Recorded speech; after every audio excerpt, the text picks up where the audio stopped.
Welcome back to day 18 of your Abundance Challenge. Let's pop into meditation. Go ahead and close your eyes. And just start to hear your breath.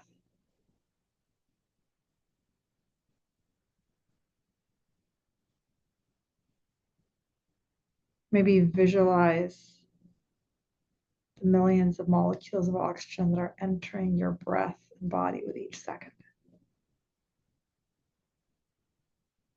Billions of receptors in the lungs that are drinking that beautiful oxygen in.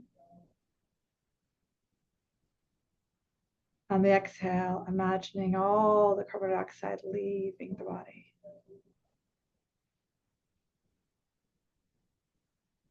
We really have a magnificent instrument called the body, which God has an intelligence that baffles us. Breathe for a few moments, please. Long breath in, slow breath out. Deep breath in, quiet breath out.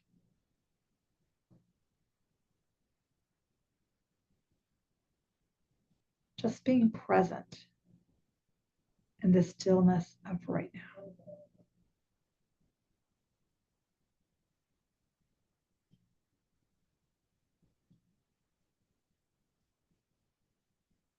After a few more breaths, start to bring awareness back into this room, back into this moment. Coming back to open eyes. Welcome. Whew. So we're, I don't know, day 18 or 17, 19 into this program. I can't remember what I said. And having a lot of fun. Hopefully by now you're starting to realize that abundance is an emotion. It's a feeling. And if I had to put a word to it, it's peace, love, joy, expansion, freedom. It's a feeling. And as humans, we lock it into our bank account. We lock it into how much my house is worth. We lock it. And that's where we perceive lack. So I want to take you into a visual that I really find helpful. I'll probably be teaching this at Palm Springs. Really find helpful understanding the mind. So we have this thing called dichotomy: good, bad, hot, cold, right, wrong, which is why we judge. And then the opposite of lack is abundance, correct? So they talk about, a lot of us have heard of that word veil, like there's a veil over, my vision. There's a veil, and I have to lift the veil to see the divine. Now, if we're open that God did not create this body, God did not create this meaningless world, and it says in A Course in Miracles that God does not see us as clumps of flesh or just beings of light.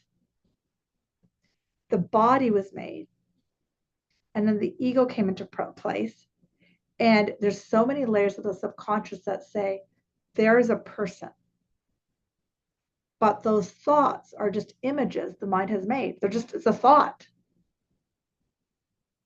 that my mind is making up. It's got an image to go with a person and a painting and a wall and a water bottle. And so that's the dichotomy. So this world over here.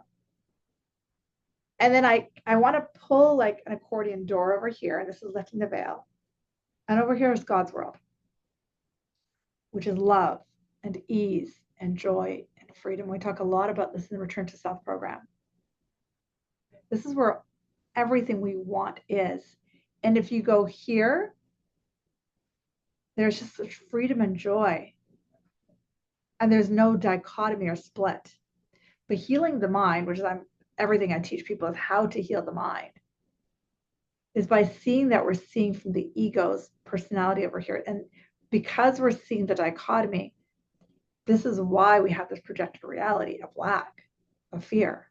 But I want you to just visualize as an accordion door, and over here is everything I want. And the emotion is peace and ease and joy. And there's not even an opposite emotion, because that's all we are.